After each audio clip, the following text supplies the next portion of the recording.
Carla. My time is short, so I want to make 3 very brief points. First of all, the upcoming European Council. I'm satisfied with Ireland's position on the application for EU membership by the Ukraine, but I would like more clarity in regard to our position on sanctions, particularly when it comes to purchasing Russian coal, oil and gas. The impact of sanctions in this context would be very powerful.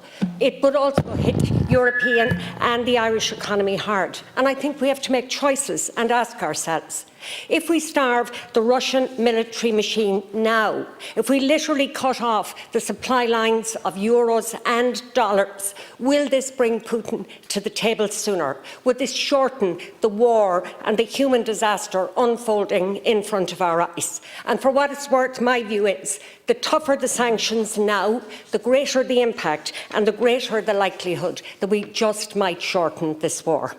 Secondly, the response of the Irish people in offering assistance and shelter has been so positive and heartwarming.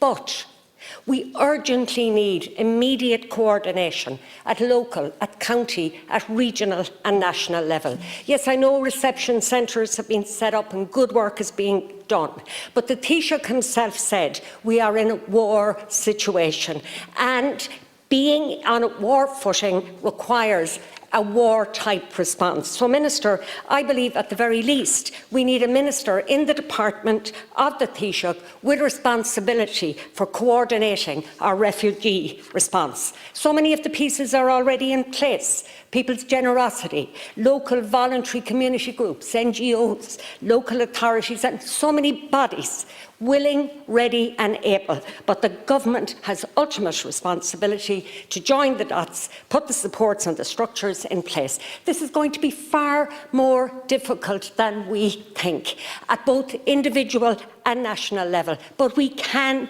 make it work. But we need a coordinating body and a minister with full responsibility to manage the situation. Otherwise, the difficulties will multiply.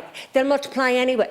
But if somebody is in charge, it helps. Finally, the issue of human trafficking and women and children has to be at the top of our agenda. And our systems, both nationally and at European level, must ensure those women and children fleeing one horror don't find themselves in another.